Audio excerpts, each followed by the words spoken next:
Nojah,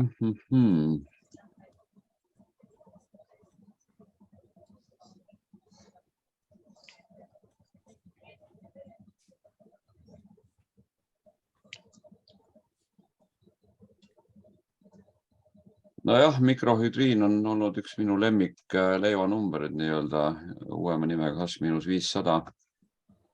Kusjuures selle nime muutus vist oli seotud mingisuguse patendi või omistaja muutusega või ma ei teagi täpselt, võib-olla keegi teab. Või on H-500 kuidagi veel täiustatud variant. Et kuskilt peale ta võttis. Oota, kas keegi teab, kas meil on üldse praegu enam mikrohüdriini või? Ei ole juba mitu aastat. Läks ära, jah? Nad olid vahepeal ju paralleelselt. Ja, aga nii palju, kui mina aru sain siis ka, et H500 on nagu veel täiustatum variant sellest ja sellepärast on seda mikrohüdriini rohkem nagu ei hoidnud, et H-500 on nagu veel parem.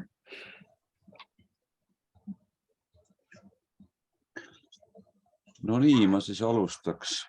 Vaatan, kas on veel keegi äkki tahab liituda. Ei ole praegu kedagi, kõik on olemas.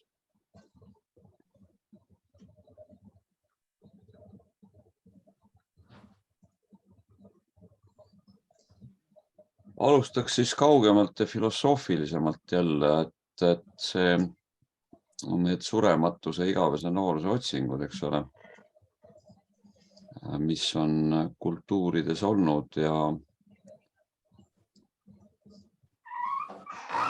peale tarkade kivi siis alkeemias on olnud ka selline mõiste siis nagu elav vesi või? Et mis siis võimaldab saavutada surematust. Ja nüüd on huvitav, et me oleme jah nagu veeplaneedil veeolendid ja siin on üks niisugune väide, et tänu sellele me üldse oleme võimelised elama kuival maal. Meis on mingi 70% vett, eks ole, siin täiskasvanud inimeses. Ajus 90, luudes 20.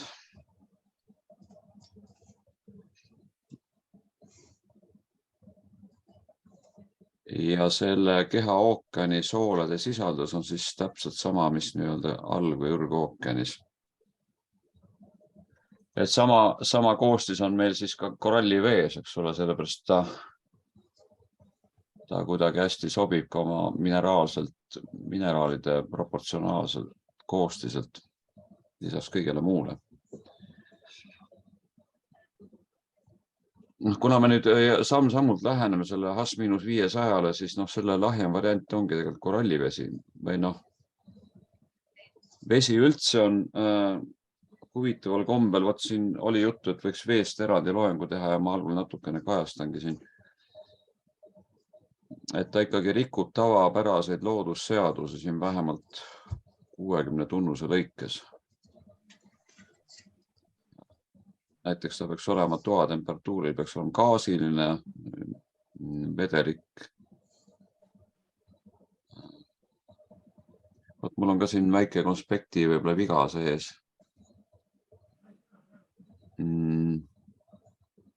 Ahaa, vedelik peaks olema siis -120 kraadi juures, jah. Aga on siis hoopiski jää. Ja see jää omakorda peaks uppuma vees, aga ta püsib hoopiski vee pinnal. Keema peaks hakkama 75 kraadi juures ja nii edasi.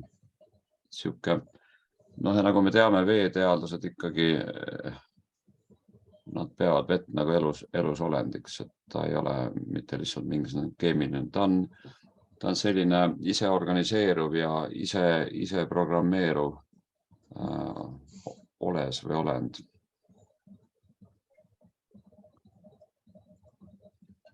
Nii, kui me räägime nüüd elavast veest, mis on teatavasti siis miinuslaenguga, tähendab, seal on vabu elektrone üle, siis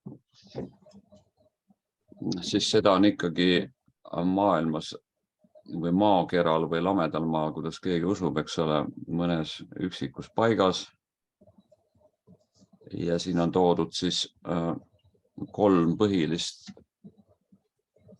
nii-öelda paika, et need ongi kõrgmäestiku piirkonnad, orud seal Abhaasias, Gruusias, siis Hunza org Pakistanis ja Ecuadoris on siis Vilcabamba org.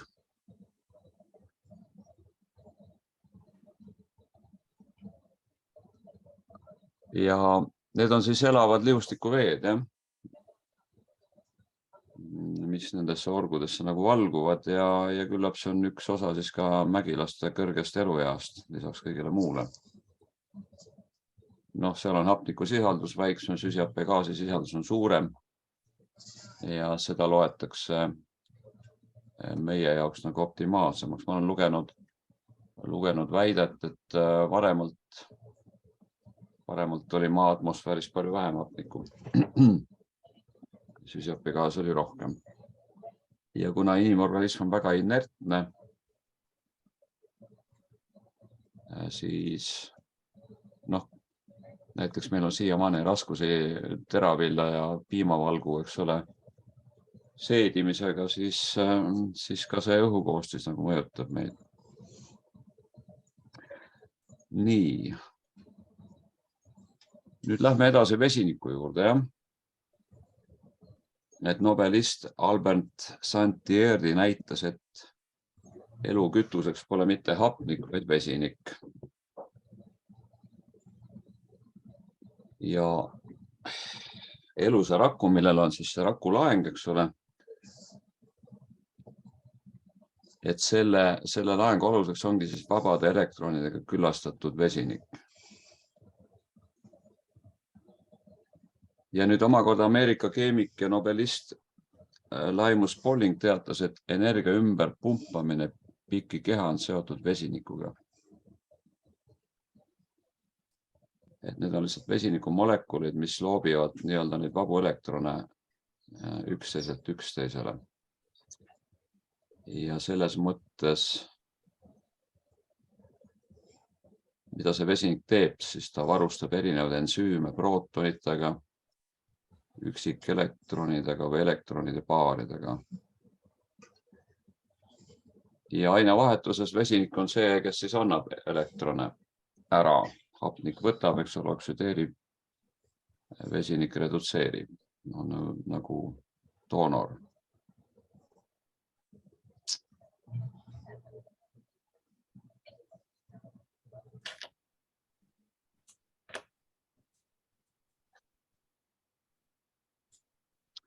Ja võibki öelda, et elu pole võimalik ilma vesinikuta. Vesiniku aatom on kõige väiksem aatom üldse Mendelejevi tabelis, nii et ka see võimaldab tal nii-öelda igalt poolt läbi minna kergelt.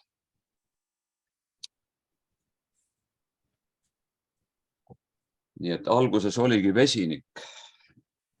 See on levinum element kõiksuses. Inimese siin vahepeal juurde. Kõiksuses siis 93% ja 99% meie päikesest, 99%, mis on siis tohutu vesiniku kütusega tuumareaktor, kui nüüd uskuda seda teadlaste juttu.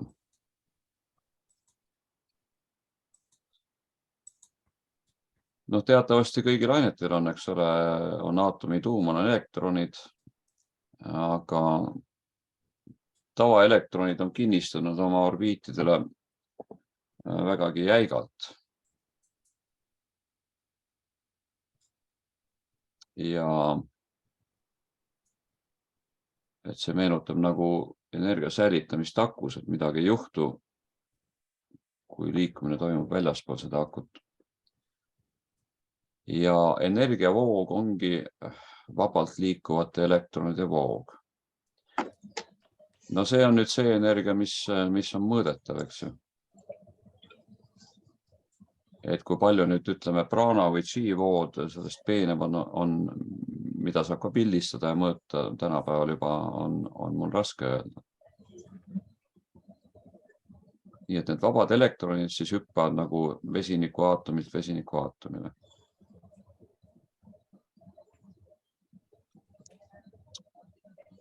ja kui vesinik tõmbab ligi siis ühe lisaelektroni, siis ta on negatiivselt laetud vesiniku ioon ehk anioon.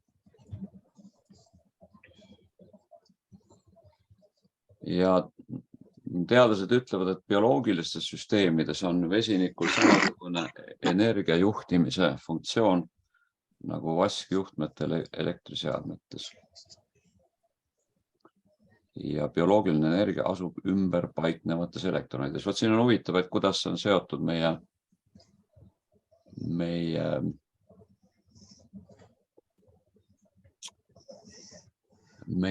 rakkude poolt kiiratava valgusega. Mida on võimalik pildistada ja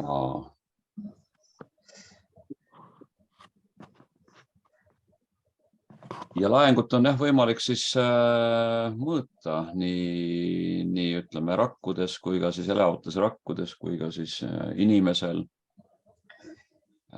tervendajatel, näiteks kui ütleme mingisugune teatud mõõtmissüsteem, seal oli küll inimese energiaks kuskil, energialaenguks kuskil -10–15 millivolti, siis me teame, et rakupinge on -70 tervel täiskasvanud inimesel. Aga tervendajate pinge algas kuskil -3 voldist. 1 volt on siis, kui millivolt, siis on 100 millivolti, eks ole. Ja sellest nüüd kirjutab McTaggart oma tahteeksperimendis, seal mõõdeti erinevad tervendajaid. Ühe tervendaja laeng oli -190 volti.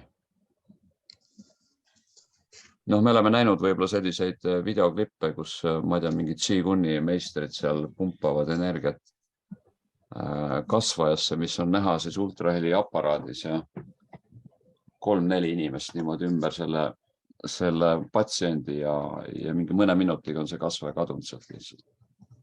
Ja muidugi on ka pildistatud seda bioelektrit või seda valgust, mida rakud tervendajate kätes siis voolamas patsiendi kehasse.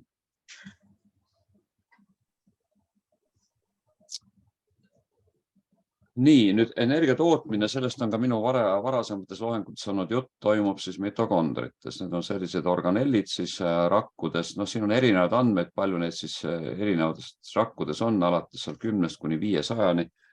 Olen kohanud ka, et kõige rohkem energiat vajavad organid, näiteks süda ja aju ja maks vist, jah, ja et seal võib olla ka tuhandeid mitokondrid ühes rakus. Ja siis saadud energia siis säilitatakse sellise keemilise ühendamine nagu ATF, adenosiin trifosforhappe.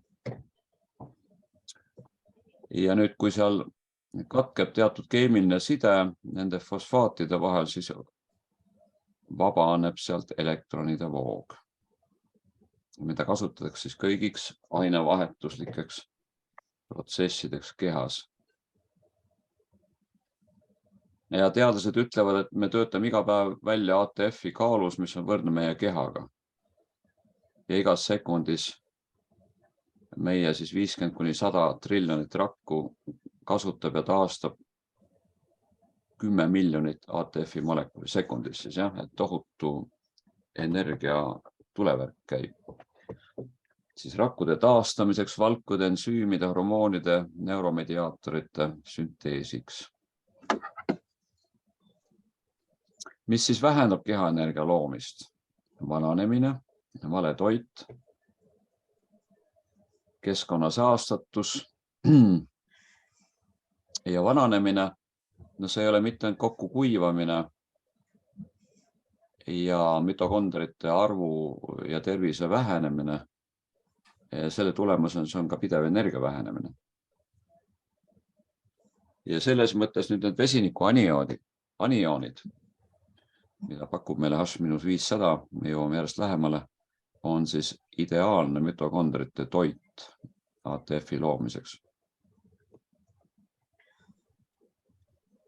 nii et mitokondrid toodavad siis ATF-i, millest teatud tingimustes vabaneb elekter, et me oleme siis elektrilised olendid ja ma olen kohanud andmed, et milline see rakupinge, mis kandub üle ka muidugi rakkude vahel ja muudele kehavedelikel, nad on kõik laetud. Et see ei ole enam mitte -70, vaid see on näiteks -40 millivolti. Ja isegi kunagi ma lugesin kuskilt, et 4. astme vähihaigel on see ainult -5 millivolti, nii et me hakkame nagu surmale lähenema, siis meie elektrilaeng väheneb. Ja see on just nimelt siis miinus. Miinusmärgiga, no seda on hea selles mõttes meeles pidada, et on siis surnud jook ja toit ja on elav jook ja toit. Ja kui me seda nüüd mõõdame ORP mõõdikuga, siis me saame selle tulemuse seal, kui ta on elav, siis me saame selle miinustes. Ja kui ta on surnud, siis me saame selle plussides. Tavaline kraanivesi, pudelivesi ja nii edasi, nad on plussis, +100, +200, +300. Ja tegelikult sellisel nad käituvad nagu vabad radikaalid. Nüüd ainevahetuses jah, siis ühended kas kaotavad või liidavad elektrone. Näiteks surnud toit, mis see on, siis see on põhjalikult töödeldud toit, mida ka Butakova ei soovita, et ärge sööge seda tugevalt töödeldud toitu. See on siis konserveerimine, see on kuumtöötlemine ja marineerimine seal keemilise äädikaga, suitsetamine, suitsutamine.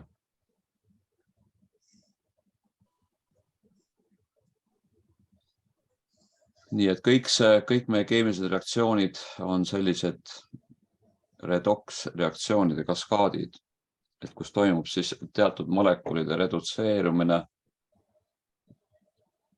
ja teiste oksüdeerimine.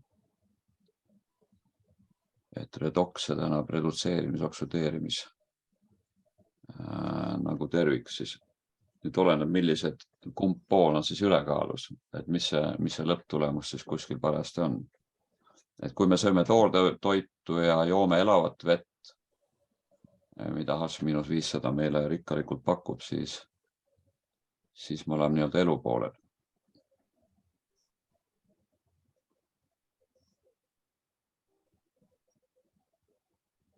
No teine mõõdik on meil pH, eks ole, happealuse tasakaal kehavedelikes, eeskätt siis veres. On ta sihuke 7,35, 7,4 on ta kehavedelikel veel. Sülles saame mõõta, uriinis saame mõõta. Ja see on ka seotud vee elavusega. Siin on mitu piirkonda, millest ainult üks on siis meile sobiv, kus on nii tugev leelisene reaktsioon kui ka kõrge laeng. Siin tagapool tulevad ka mingisugused selle kohta numbrid.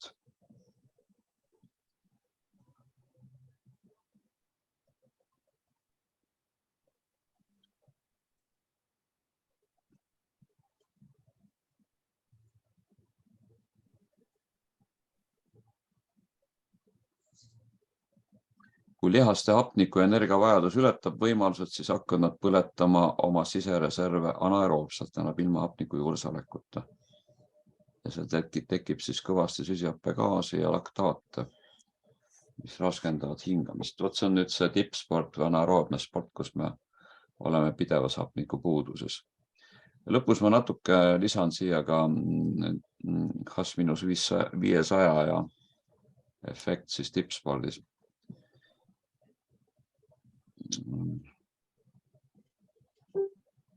Millest oli ka eile siin vist oli siin loeng. Keegi tahab veel juurde, Raul Kangurilt, jah. Niimoodi.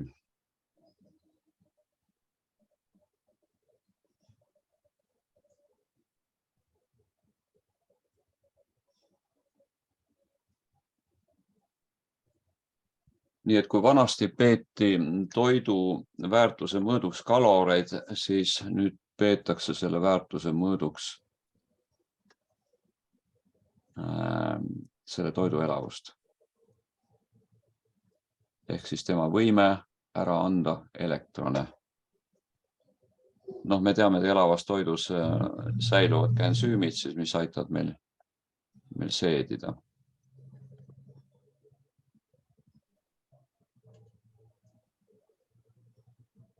Nii et selline elektronide vaene või pluss laenguga toit röövib elektrone meie elu akumulaatorist. Siin on toodud võrdluseks näiteks porgandi toormahla ORP on -100, kuumutatuna 110 kraadi juures Celsiuse juures ja seisnud mõne päeva on ta umbes +200. Ma olen kohanud ka väidet, et maheporgandi ORP peale pressimist on -300. Aga tavalise porgandi on ta 0. Ma pärast kontrollin, see tuleb võib-olla siia ette veel. Nii et iga terve rakk vajab siis normaalseks tööks laengut -70 kuni -90 millivolti. Ja mitte ainult vananemine, vaid ka haigestumine on loomulikult seotud siis raku pinge järk-järgulise vähenemise kadumisega. Ma siin eelmistes loengutes olen öelnud, et mitokondrite hulk kuni 20. eluaastani kaasaja maailmas on enam maksimumis. Neid on palju, nad on terved. 20 kuni 40 eluaasta väheneb nende hulk ja jõudlus poole võrra ja siis 70 eluaastaks on tavaliselt nad omadega ühel pool inimene sureb selle tulemusel.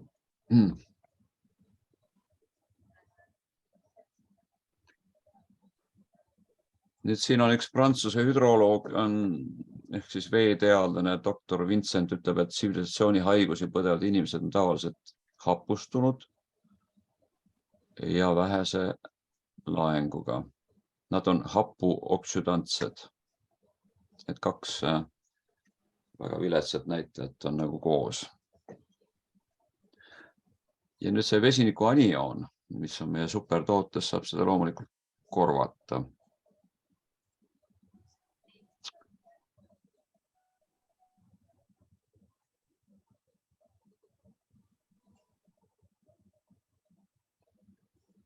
Nüüd vaba energia suurenemine meie kehavedelikes võimaldab ja ka väljaspool võimaldab toetada keemilisi reaktsioone kiiremini ja vähem energiakuluga. Me teame, et näiteks H-500 võimaldab meil kiiremini omandada mingisuguseid ravivaid aineid või isegi suurendada sünteetiliste farmakonide ravitaimet.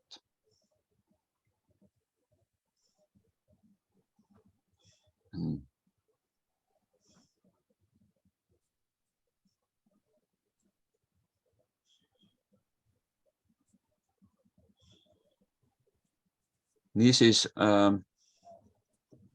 ma ütlesin, et redokspotentsiaal ja pH ehk happelisus, leelisus on siis omavahel erinevates vahekordades ja kõige optimaalsem keha tervise suhtes ongi see, kus URP on siis -250,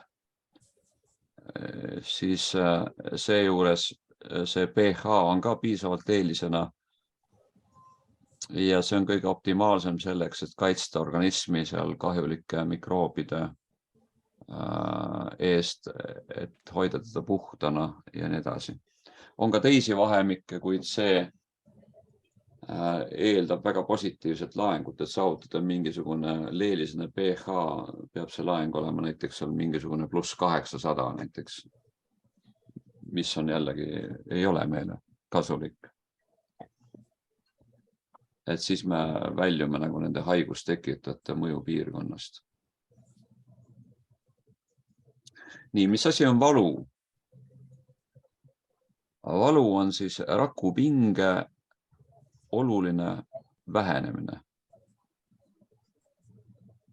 Noh, me võime öelda ka, et valu on seal, kus on toksiinid, seal on mingi põletik, organism püüab neid ära põletada, kuidagi ära reageerida. Aga kui me vaatame sügavamale, siis seal on juba energiapuudus. Ja valuvaigistid omakorda röövivad elektrone, süvendades probleemi ja valu. Ja ainus tõeline valuvaigisti energiavaestele lihastele pärast koormusi, peavaludele ja enamikule degeneratiivsetest haigustest ongi vesiniku anioonid, eriti sellisel puhtal ja kontsentreeritud moel. No, siin on öeldud, et klaasitäis H-500, üks kapsel siis pandud sinna, sisaldab 100 triljoneid vesiniku anioone. Ja siin on ka väide, et mida on tunduvalt rohkem kui Abhaasia ja Vilcabamba ravivetes. Ma olen rääkinud sellest, et looduslik maailmarekord nendes liustikuvetes on mõõdetud siis -750 millivolti. Ja nüüd H-500 viitab ka teatud proportsioonile, siis see pisike kapsel ja mingi kogus vett, kus ta annab siis selle -500. Nüüd katsed konkreetsete mahtudega, näiteks 240 milliliitriga. See oli küll mikrohüdriiniga omal ajal.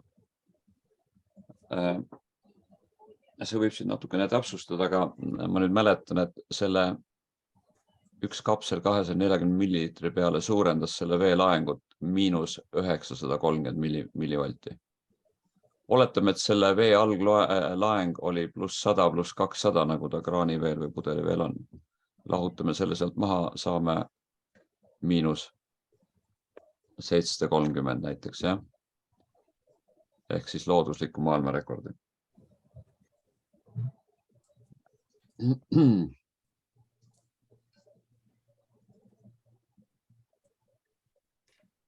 Nüüd me jõuame varsti nende paari teadlaseni ka, kelle kahe elutöö tulemusel selline supertoode siis välja töötati. Aga nad avastasid, et ränidioksiidi kolloidid, hästi pisikesed kolloidosakesed, mis säilitavad väga hästi oma hõljumise ka keetmisel ja külmumisel ja nii edasi. Et see jääb nagu kolloidlahuseks. Et ta ei sadestu seal, ta ei tõmbu mingitesse kämpudesse. Et need ränidioksiidi kolloidid siis seovad vesiniku anioone.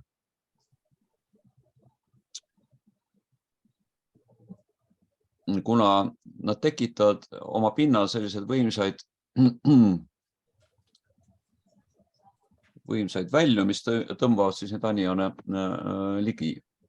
Seda nimetatakse Z-potentsiaal, siis on neil ränikolloidosakestel. Ja nad loovad siis elektronpilvi, mis võimaldavad vesinikuanioonidel seonduda nendega. Aga nad ei seondunud nii tugevalt nagu paljudes teistes ainetes elektronid tiirlevad ümber rakutuuma, ümber aatomituuma, vaid nad suht kergelt nagu lenduvad sealt edasi. Et see on see sama energiavoog, kus elektronid hüppavad nii-öelda vesiniku aatomile.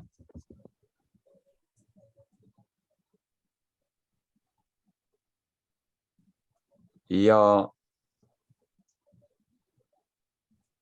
nende kolloidosakeste kombineerunud jõuväljad on nii tugevad, et tõmbavad ligi ja korrastavad vee molekule vedelik-kristalliliseks struktuuriks. Tähendab, nad struktureerivad väga tugevalt vett. Juba korallivesi on struktureeritud, korallipulber teeb seda sama, siis seda enam teeb seda H-500.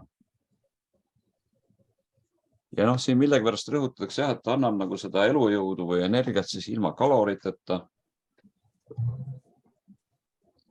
Seega aeglustades või lausa ümber pöörates vananemist raku tasandil. Toode on läbinud kõik ohutustestid. Ta ei ole doping. Ta on lubatud toksikoloogilises laboris ja lahendab vabade radikaalide probleemi.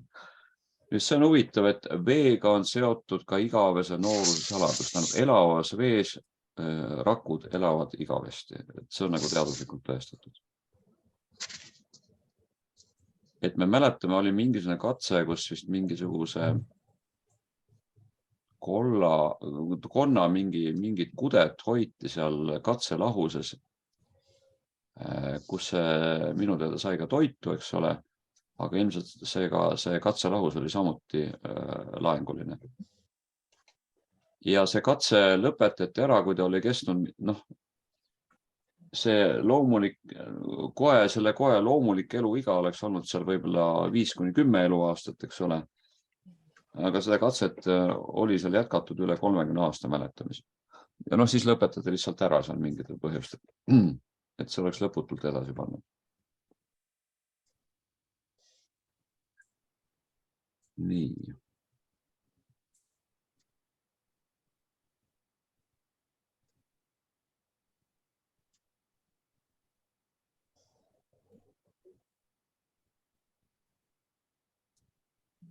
Vaatame veel siin mõned andmed siis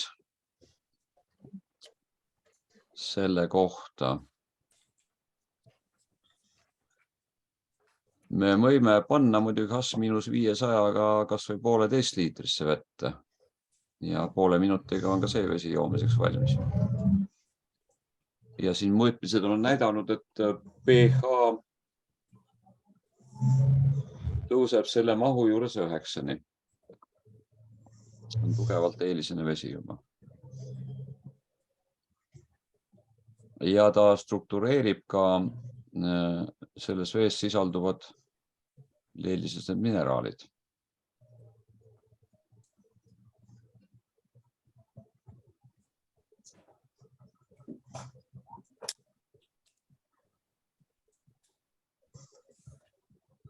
Siin veel kord siis rakk vananeb ja sureb, kui ta ei saa lisaks energiale siis ka hapnikku ja vett.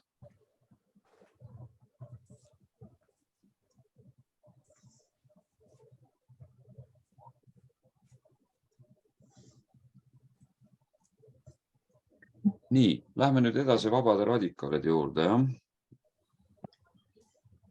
Vabad radikaalid on loomulik osa meie loomulikust elutegevusest, et kui inimene hingab sisse hapnikku, mis hapendab meie kehad, oksüdeerib seda, võtab ära elektrone, põhjustades siis ka erinevaid ainevahetuslikke lagunemisi, orgaanilise aine lagunemisi, mille tulemusel igal etapil siis vabaneb energiat jällegi.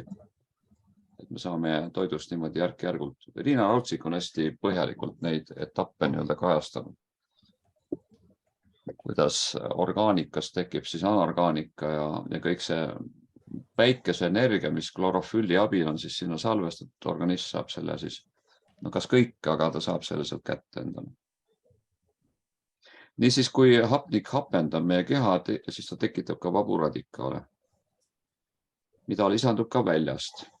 Toksiinid, õhusaastus, mürgid toidus ja ma julgen pakkuda ka elektromagnetkiirgus.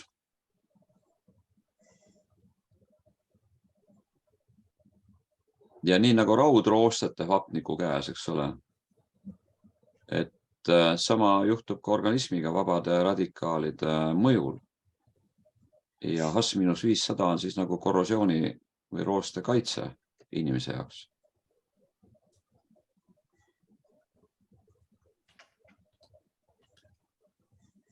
Looduslik antioksidante me teame. H-500 on võiks öelda, et ta on ka nagu selles mõttes loomulik, looduslik, aga teda looduses esineb nüüd liustikuvetes muudel kujudel. Seal ei pruugi olla ainult nüüd rännidiooksid selleks kandjaks, seal võib olla ka teisi mineraale. Aga laeng on kõrge. Ja ilmselt kõige lihtsam oli seda valmistada siis niimoodi, tuua see mäestikuvesi meile nii-öelda koju just nimelt ränidioksiidi kolloidlahuse baasi. Nii et ka aminohapped ja mineraalid ja fermendid ja vitamiinid, eriti C, B, E ja teised on siis looduslikud antioksüdandid. No, meil on ka siin AKOX ja mis meil veel on siin looduslikest peale selle. Kuid nüüd redutseerides vabu radikaale organismis, noh, seleen on ka näiteks väga tugev antioksüdant, muutuvad nad omakorda ise vabaks radikaaliks, sest nad, noh, ja õnneks nüüd selles kaskaadis nende agressiivsus nagu langeb. Näiteks C-vitamiin võtab elektroni ära E-vitamiinilt, E-vitamiin omakorda A-vitamiinilt, A-vitamiin B-lt ja nii edasi. Ja nüüd suitsetajatele väga huvitav siin väide, et üks sigaret tekitab meis 10–16 astmes vaba radikaali. Üks kapsel H-500 tekitab 10–25 astmes vesinikuaniaani. Üks kapsel mikrohüdriini oma antioksüdantselt mõjult on võrdne, no see on lausa uskumatu arv nüüd, 10 000 klaasi porgandi mahlaga. Siin on mõeldud ilmselt siis elavat mahla siiski. Lisaks vabaneb sellest kolossaalne energia. Sest et kui kaks vesinikuaatomit ühineb ühe hapnikuaatomiga ja tekib vesi, siis tekib väidetamise veel ka iga sellise liitumise puhul üks ATF-i molekul.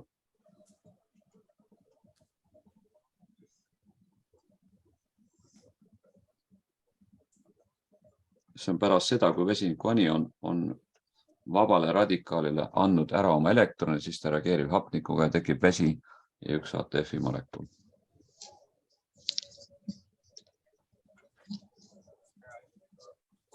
Nii, lähme edasi.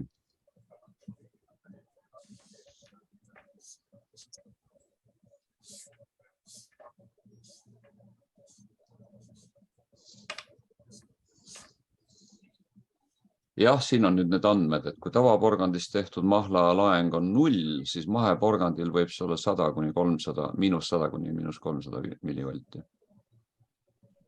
Ja toormahl teatavasti kaotab oma mõne tunniga oma laengu, nii et teda ei saa nagu pudelitesse panna.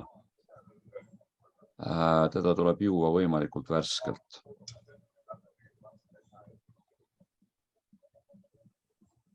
Ka toortoit sisaldab rohkem vesinikuioone kui kuumtöödeldud toit, nii et siit lähtub, et mingil määral seda sisaldab ka kuumtöödeldud toit.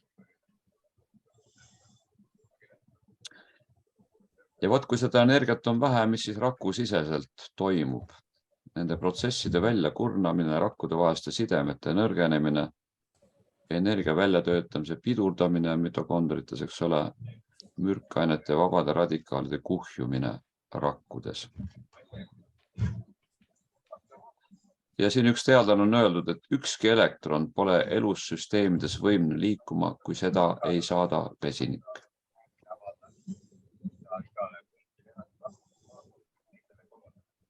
Nii, kellelgi on mikrofon lahti seal, jah? Midagi tuleb vahele. Palun, pange kinni.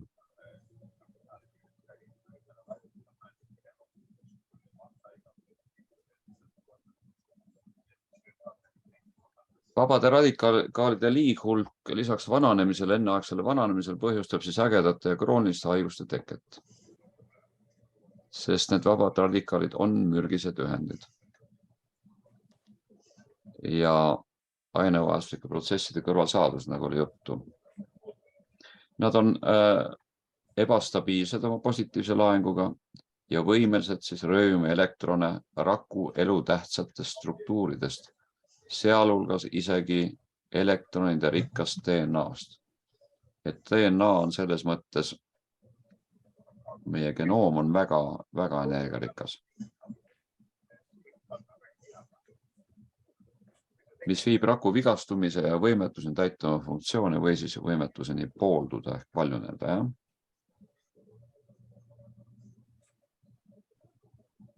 Ja kõrgendatud, nagu öeldud siin, vabade radikaalide hulk on siis suitsetajatel ja neil, kes puutud kokku saastunud õhu ja veega.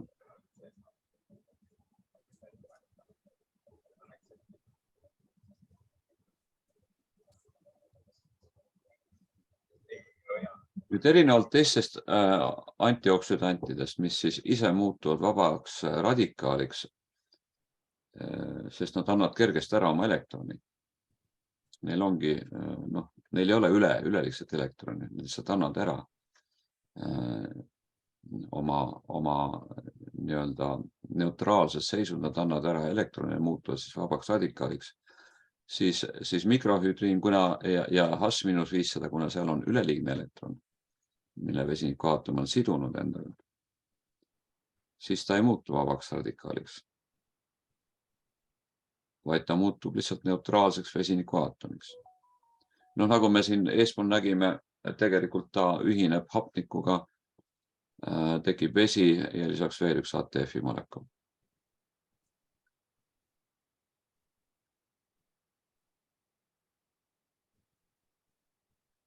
Vot siin seoses silmaloenguga oli või kognitiivsete võimete loenguga oli juttu ka beta-karotiinist, silmaloenguga just, Butakova silmaloenguga, et beta-karotiin on üks võimsamaid antioksüdante, mis on silmade puhul eriti tähtis meie organismis.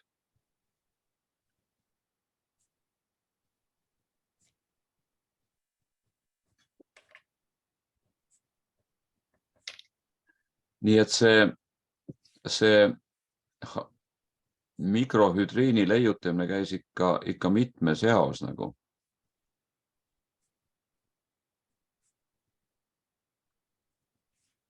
Et oli vaja leida selline vees lahustuv toidukõlbulik ränidioksiid,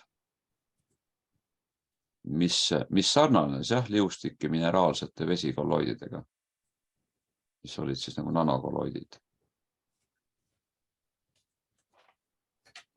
Ja nad jäävad hõljuvaks isegi rappudes, külmutades ja keedes, nagu ma mainisin. Nii et vesiniku anioonid, siis, mis meil on seotud siis meie pulbrina olevas mikrohüdriinis või H-500, nad on seal püsivad, nad ei kaota seal laengut, nad ei ole nagu toormahl, mis kaotab oma elektroni ära selles kuivas olekus. Kuid vees annab ta selle elektroni siis kergesti ära. Ja vot niimoodi sündiski siis ka mikrohüdriin kui vesinikuga rikastatud ränidioksiid.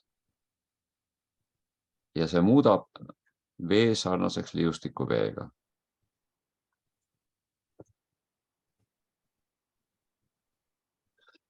Veel võib-olla paar sõna ORP-st ehk oksüdeeriv redutseeriv potentsiaal, oksüdatsiooni redutsiooni potentsiaal. Ehk ta on siis hapendav ehk taandav. See iseloomustab siis oksüdeerija suhtelist võimet ühendada endaga elektrone või redutseerija võimet neid ära anda. Ja kui see on plussmärgiga, siis see viitab oksüdeerivate protsesside valdavusele. Tähendab, elektroni võetakse ära. Ja tekib nende vaegus. Ja võimetust täiendavateks keemilisteks protsessi, ainevahetus peatub.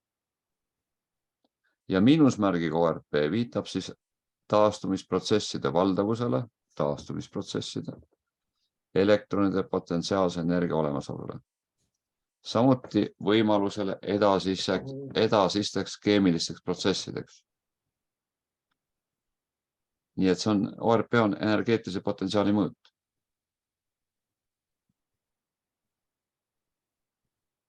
Ja mida madalam ORP, seda rohkem on vabu elektrone võrreldes prootonitega. Kui me räägime vesinikuprootonitest. See on üks prooton, üks elektron.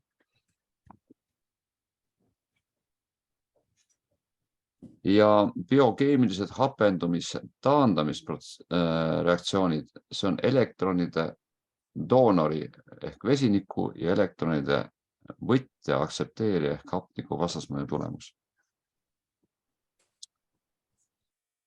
Ja oleneb siin ORP mõõdikutest, et palju, mis vahemikus nad siin mõõdavad, aga tavaliselt see on kuskil pluss 1200 kuni -800. Ka meie mitmetel klubi liikmetel on need mõõdikud olemas või olnud olemas. Mida kallimad nad on, seda töökindlamad loomulikult.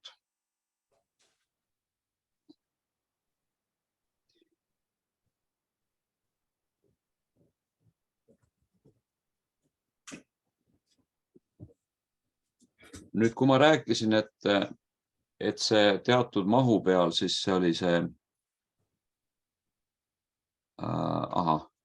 vaatame siit täpsemalt. See on pindpinevus, nii. Sest H-500 vähendab ka pindpinevust, nii nagu korallivesigi. Aga nüüd,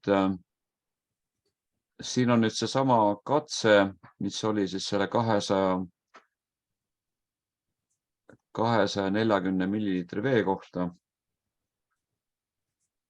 Et siin pH suurenes siis ühe kapsliga 2,23. See on siis 22 korda. Korrutame 10-ga, see on 10 lagarit. Ja ORP vähenes siin isegi -960. See oli mikrohüdriini puhul. Kui nüüd H-500 ilmselt veel võimsam, siis. Nii, ja nüüd natukene ka pindpinevusest, mis on üks bioomastatava vee siis selliseid omadusi, et veevärgivee pindpinevus on 73 tüüni ruutsentimeetri kohta. Rahvusvaheline tähis on siis DIN, D-I-N, suured tähed. Aga rakkude vahelisel vedelikul on see 45 tüüni, mis on soodsam toitainete sisenemiseks ja mürkide väljumiseks läbi rakumembraani. Vesi on liiga suure pindpinevusega, siis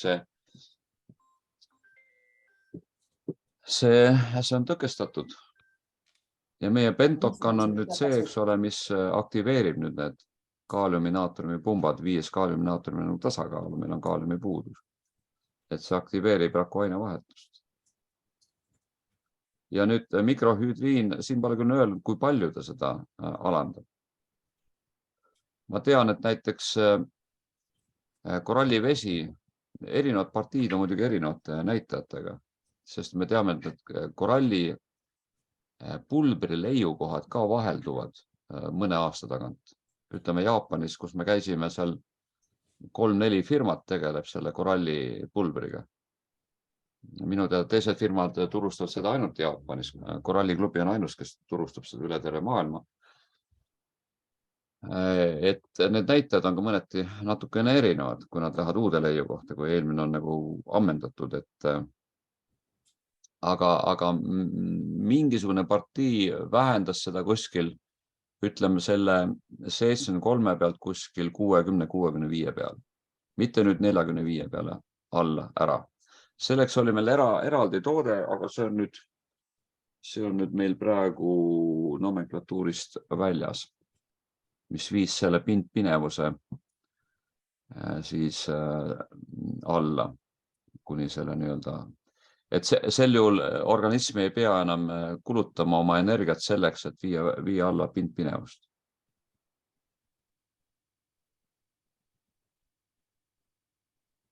Pluss siis mikrohüdriin kui ka siis H-500 tohutult suurendavad raku erielektrijuhtivust.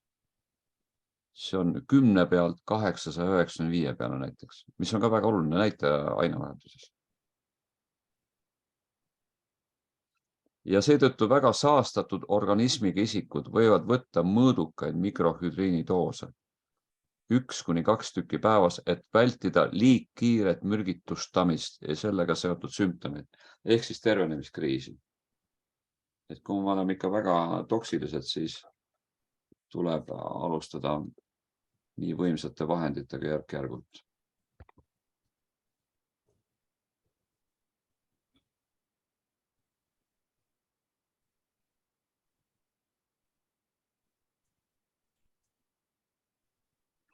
No tuntud on ka hapniku ja osooniravi, et see tõstab nagu ORP määrani, milles haigustekitajad hukkuvad, kuid see toodab väga suure arvu vabu radikaale. Näiteks selleks, et nüüd tappa need haigustekitajad vere pH juures, mis oli siis 7,35, eks ole, noh, see on mingi vahemik, et selleks tuleks ORP viia +800, vot seda ma enne ka mainisin. Aga et sama saavutada piisab, kui me langetame selle -250-ni ja pH ja pere tasemele. Nii et näete, siin on 1000 millivoldine vahe nende sobivate tsoonide vahel, kus me saame haigustekitajad hävitada. Ja meil on kasulik võtta muidugi see -250 diapasoon. Nii.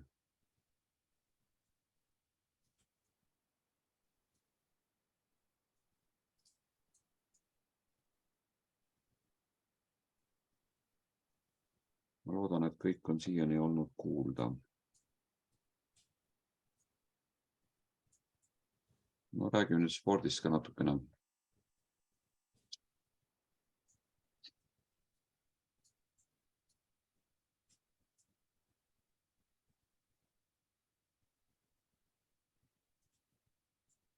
Vaat nüüd tollal küll mikrohüdriiniga on püstitatud terve rida maailmarekordeid siin maratonis näiteks. On toodud siin andmeid siin koralliklubi varasemates brosüürides siin. Näiteks siin keegi 50-aastane Tanja Bosniakova jooksis Houstoni maratoni uskumatu 29-ga. Ja talle polnud võrdset selles vanuses. Ja ta ütleb, et tänu mikrohüdriinile püstitasin uue maailmarekordi.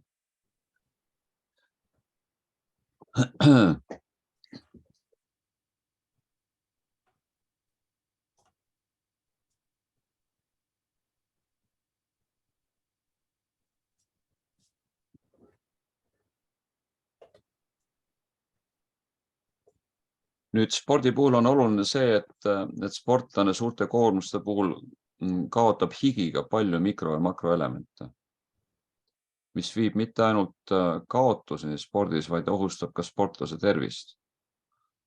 Ja nüüd on hakatud sellele ikkagi tähelepanu pöörama, sest vanasti juhtus nii, et jah, suurem osa tippsportlasi olid vanas eas kõik invaliidid, eks ju. Et kui nüüd varustada neid mikro- ja makroelementidega, need on siis jah, mineraalained, need on siis seesama super antioksüdant, see on ka meie proteiiviti loomulikult selline super aminohapete komplekt, mis 99% läheb uute rakkude ülesehitamiseks, nagu taastumiseks, mitte energiaks.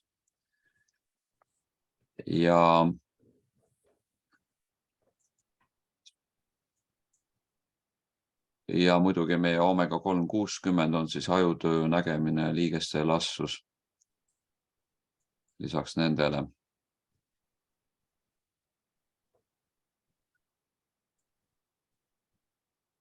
Ja immuunsust toetavad preparaadid ka tippspordis, meie Ternespiim ja Häimaksõli ja teised. Noh, jah, siin on nüüd igasuguseid näiteid, siin küll on siin ujujad ja küll on siin, ma ei tea, lisaks maratoni jooksjatele ka huvitav on alpinistide kogemus, et siin teatavasti tekib see mäestikuhaigus, mis kestab seal 3-4 päeva.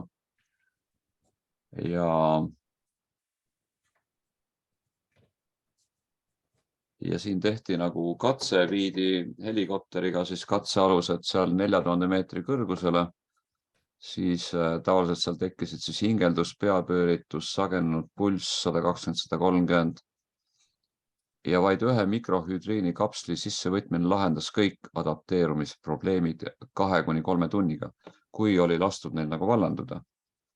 Aga kui seda võeti juba eelnevalt, siis neid üldse ei tekkinudki. Vot siin on huvitav, jah. Võttes enne reisi mikrohüdriini. Ja teine, ta on hea datogeen, kuna kui me lähme võõrastesse aja ja kliimavõõtmetesse ja ka kõrgustesse, eks ole, seal on hapnikurežiim ja kõik see on erinev, siis meil tekib väga tugev stress. Ja selle tulemusel tekivad siis erinevad sellised mäestikuhaiguse ja muud sümptomid. Aga kui me võtame endal reisile kaasa nüüd H-500, ka lennukiga lendamiseks näiteks, siis see kas täielikult kaotab või väga oluliselt leevendab selliseid kõikvõimalikke adapteerumise raskusi. No näiteks siin oligi, et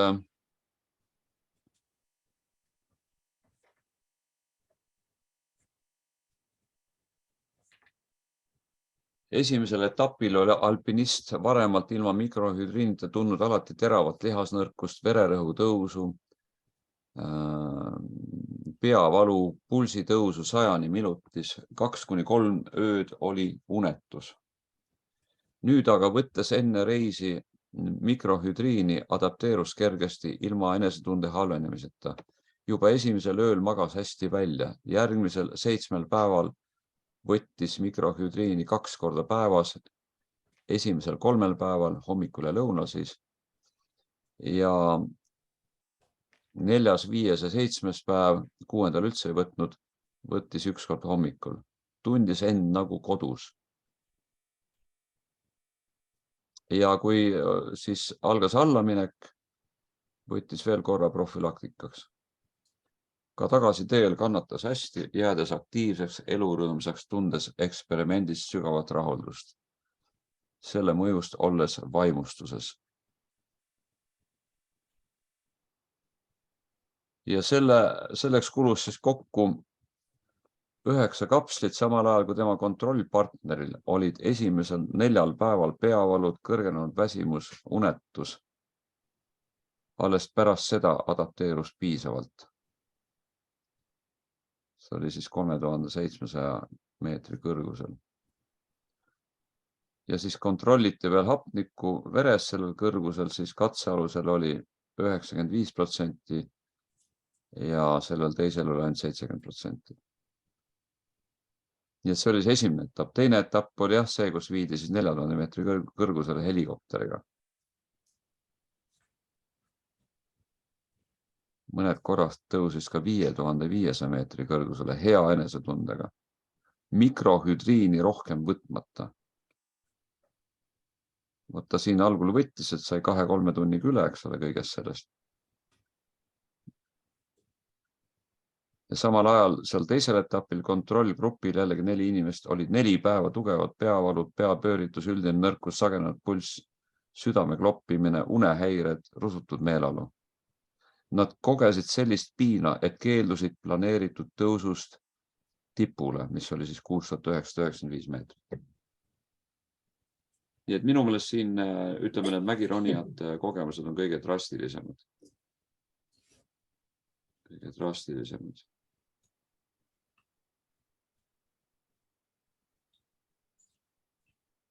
Nii, aga kus on siis meie need teadlased, Falagan ja siis see Rumeenia teadlane, keda loeti siin mingiks, ma ei tea, mis teadusharu isaks, ma praegu kuskilt nagu, kes tegeles kogu elu selle väljatöötamisega ja siis pärandas selle Falaganile ja temal oli veel siis 30 aastat kulus seal, et see mikrohüdriin lõpuks nagu valmis saada. Ma tean, et paljud meie klubi liikmed on ka mingitel foorumidel seda teadlast kohanud. Ma ise küll ei mäleta, et ma oleks sattunud sinna.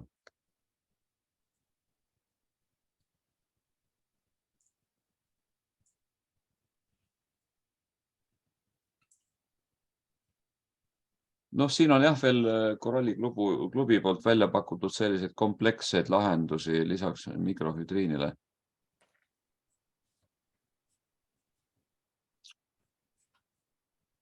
näiteks siin on energia kasvuks ja sportlike tulemuste parandamiseks siin 1–4 kapslit päevas. Parim on see lahustada klaasitäies vees ja juua kohe, sest samuti ta on nagu toormaht, nagu oksüdeerub õhu käest, tuleb kohe ära juua. Väheneb piimhappe tootmine, suurenevad jõud ja vastupidavus. Sobib hästi nii sprindi spordialadel kui ka pikaajaliste koormuste korral. Ja parendab sporditulemusi ilma tervisele kahju tekitamata. Ta on ka võimas põletikuvastane vahend sellisena loomulikult. Saab kasutada mürgistuste ja nakkushaiguste korral tüsistuste vältimiseks ja vormi kiiremaks taastamiseks. Nii et kui me võtame siin mingite akuutsete sümptomite puhul sipelgapukoort ja koloidhõvedad, siis võime võtta ka mikrohüdriin või H-500, eks. Nii teiseks, mis siis on siin hästi võimas energialaks, on meil muidugi koensüüm Q10. See on ka siis energia kasvuks ja sportlike tulemuste parandamiseks. 1 kapsel 2–3 korda päevas treeningu ajal. Q10 nüüd kuulub mütokondrite koostisse ja on tähtis ATF-i kui energia põhiline akumuleerija ja universaalse ülekande sünteesi käivitamisel.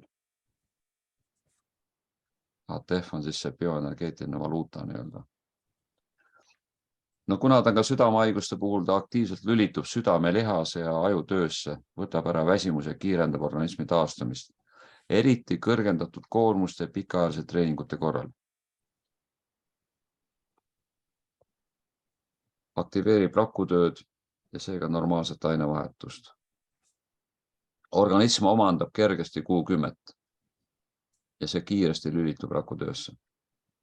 Energiakulu lihaste kokkutõmbeks, näärme ja rakkude tööks eeldab selle pidevat täiendamist.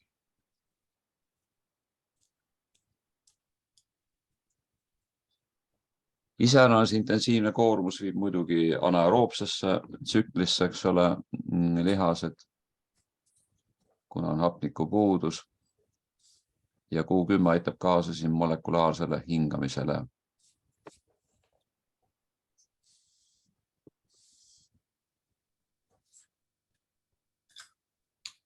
Võistluste kurnavate treeningute ajal võib võtta 2 kapslit H-500 ja 2 kapslit koensüüm Q10 koos. Pluss siis korallivesi loomulikult. Nii, taastumiseks peale treeninguid ja võistlusi. Kaotatud vee, valkude ehk aminohapete, vitamiinide, mineraalide ja fermentide taastamine. Selleks võetakse protiivitit 6 tabletti hommikul tühja kõhuga, tsinki 1 tablett 2 korda päevas, seleeni 1 tablett 2 korda päevas, spiruliinat, mis on maailma toitaine rikkam toiduaine, 1 tablett 4–5 korda päevas ja korallivett.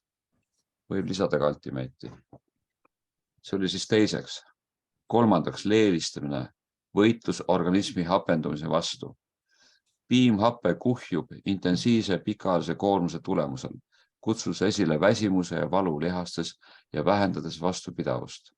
Selle vastu juua liiter sooja korallivett vastu ööd, aga võtta 1 kapsel H-500 suletuna. Pärast treeningud ja võistlus on hea võtta sooja vanni koos vannisoola. Ma ei tea, kas meil praegu vanasti oligi mikrohüdriiniga. Lisati mikrohüdriini vannisoolale. Ja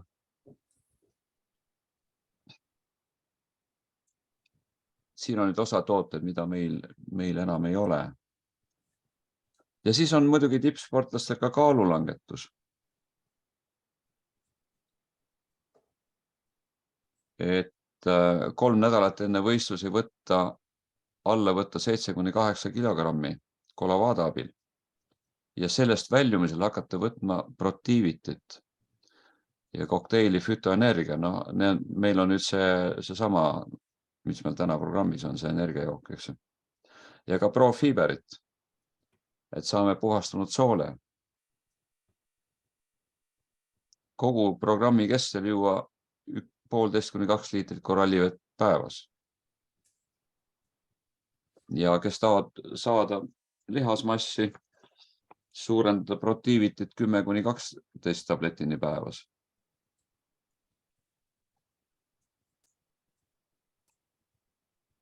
Ja need aminohapped, nad absoluutselt ei koorma maksa, sest nad kõik lähevad täie ees siis uute rakkude üles ehitamiseks. Ja ei teki neid mürgised lämmastiku ühendeid, mis tekivad siis, kui me hakkame valgust tootma energiat. Soovitakse võtta 20 minutit enne jõuharjutusi, juues peale korallivett. Nii, 5. luu- ja lihaskonna taastamine. Protiviti 5 tabletti hommikul. MSM 2 kapslit päevas. Korallivesi liiter vähemalt päevas. Lutsern ehk alfa-alfa meie superfood 3–4 tabletti päevas. Haimaksaõli 3–4 kapslit päevas. Programm teostatakse kõigil spordialadel 2 korda aastas või pärast traumat. Näete, pärast traumat me saame taastada selle programmiga. Ja siis 6. on siis ägedat hingamisteede haiguste ravi sportlastel kiirravi löökdoosidena H-502–4 kapslit päevas, kuid mitte üle 2 kapsli korraga, juues peale klaasitäie vett. Kõige parem lahustada soojas vees või veidi kuumas vees, samuti soovitan soojalt mina omalt poolt. Juua kontsentreerituna korallivett, lahustades pakikas ja ühes klaasides soojas 40–50 kraadi, sooja kuumas vees sisuliselt. Juues väikeste lonksudega kohe enne kui vesi jahtub. Haiguse ägedas faasis juua niimoodi iga tunni 1,5 tasand. Koensüüm Q10 võtta 1 kapsel 3 korda päevas. Kolhoidhobedat 1 supilusika täis kaupa 5–6 korda päevas. Hoides lahust võimalikult kauem suus keele all 3 minutit.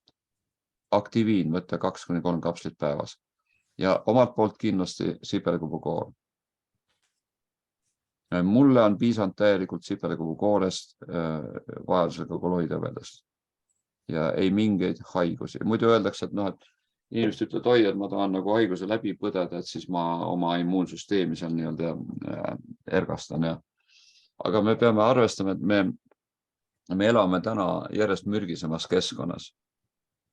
Eriti elektromagnetiline saastus läbi kiiruse, mis meil on ümberringi.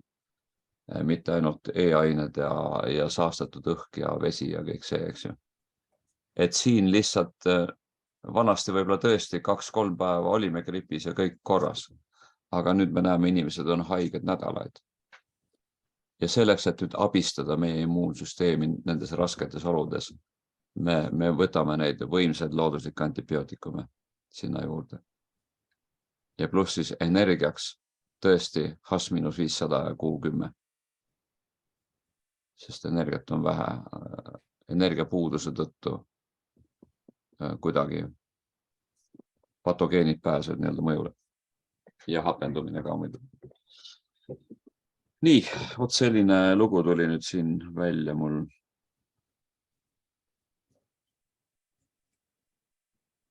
Nii, palun nüüd küsimusi siis, jah.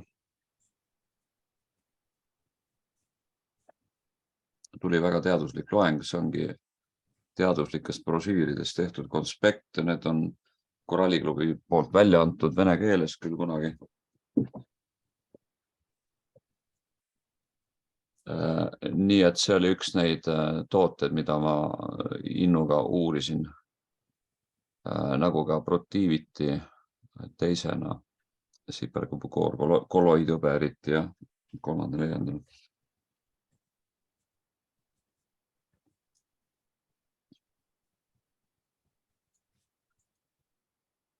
Nii, ei ole küsimusi, jah. Et siis tänan tähelepanu eest ja see sai nüüd ka linti võetud, nii et saab teda siis siin jällegi levitada. Aga aitäh teile siis, ma praegu katkestan siis lindistuse. Aitäh!